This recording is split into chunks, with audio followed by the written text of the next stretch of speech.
Hello, this is Gavin. Thanks so much for taking my call. Just wanted to ask about how best to decide post FI plans. Thank you very much. Have a great day. Nice. All right, this is gonna be a lot of fun to talk about. I think one of my biggest, I think my biggest like, it's not a pushback because like it was a voicemail. It's not an ongoing conversation. But my biggest thing is like, FI is a number. It's not an action, right? It like nothing about being FI mandates that you leave your job. Like I think that's one of our biggest complaints or pushbacks on the whole idea or the name, the fire movement that it ties the getting to the point where working is optional to the walking away from work, which are absolutely not one to one. And why you kind of hear us try to put this more emphasis on the FI component is like, what does the world look like when you have options and you have time? Options, time, and resources. What do you do with that time? Does that change the calculation? Yeah, Gavin, this is it's certainly a great question. I think to Jonathan's point, it gets to the larger issue of what we're doing here, right? Like we're not just trying to get rich, right? We're not, I mean, that's but the smallest component. I mean, obviously having financial independence makes everything easier. And I think that's why we start there on this life optimization journey. And that's like we spent the first 15 minutes talking about our health, right? Like not 1 second of that had to do with saving money or cutting expenses or eating brown bananas or some other nonsense, right? Like by having some space financially, we can make choices from positions of power. And I think that is critical. And that allows us this time and space to then look at our life and figure out what do we want to do, right? What do we want this life to look like? And I mean, there's lots of different ways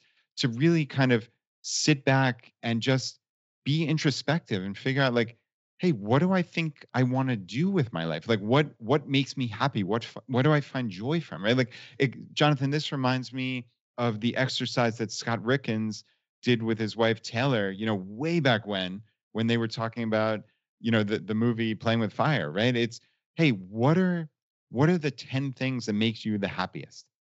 Right? Come up with a list. Just brainstorm.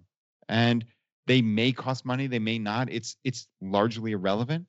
But what are those things that actually light you up?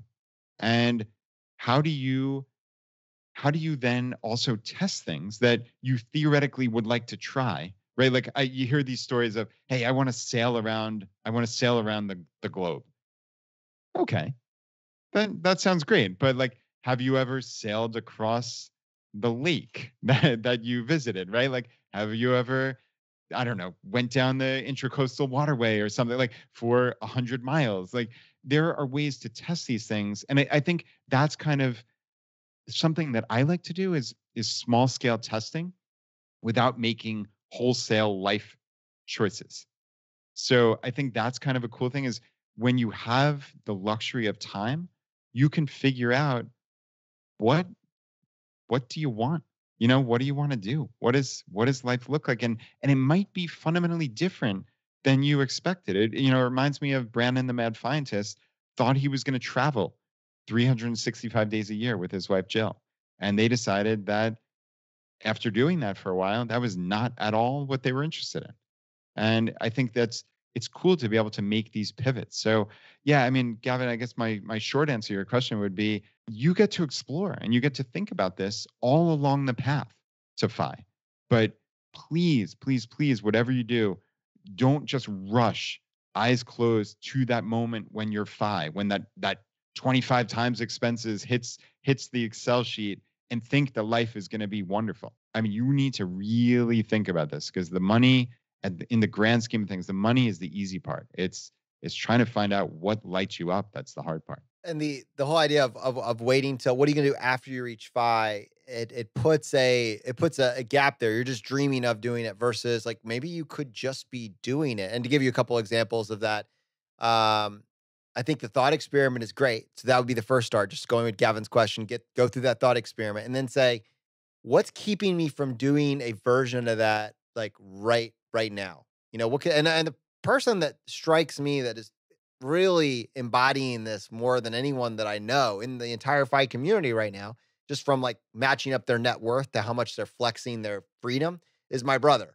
Like my brother Andrew, who edits our podcast each week, is flexing his financial independence muscle. Not because his net worth is probably, I don't even think he has a six-figure net worth at this point. Still relatively early on in his, professional career and his savings goals and that sort of thing.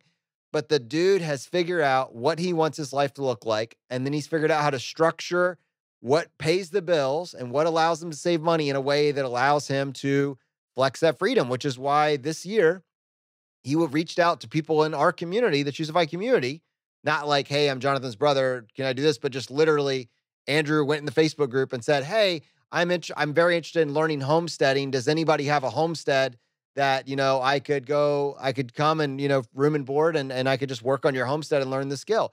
Andrew also has tracked down all the maker spaces in the local city of Richmond. Andrew has explored the city to the perimeters, and he has been able to build an income for himself and a skill set for himself that allows him to have remote work and to do it on his terms. And he's not the only one. I use him because I'm, pretty familiar and comfortable with, understanding what choices he's made. But even from our guest, Bradley, and this is why we highlighted the Salesforce program so often, so early. And really the source of this, Bradley, when he came on his show, just as a guest talking about what he did, Bradley was exactly where you are, Gavin. It's like, what am I going to do once I get to FI? And it's like, well, what would it look like for me just to be able to go part-time and do it all now? And he actually ended up making more. Go listen to his story. I'll get you the episode number for that. This is a guy that's in the height of his career. He's crushing it, and he could potentially, just grind it out and get there within a few more years. He decides to take his foot off the pedal, look at the problem a little bit differently, moved into freelancing, build a business around that, ended up making close to twice what he was making while he was working full time, while being able to carve out more time with his wife and daughter. I mean, when you're willing to just say nothing is fixed, there is a way to look at this more creatively. Does the world open up? But before you even get to that point, you got to be willing to make these marginal gains. And so I'm just, I'm very proud of my brother. I'm very excited for the theme that I see with what Bradley personally is doing. And I know in our community, this is really just the tip of the iceberg, because people that are looking for these types of opportunities tend to find them. And the ones that aren't tend to not. That's just the way it works. Yeah, that's a very, very good point. And yeah, that is not me. That's Bradley Rice, and that was episode 117. So yeah, ChooseFI.com/117. All right, Jonathan, we got another question. I'm going to queue it up here.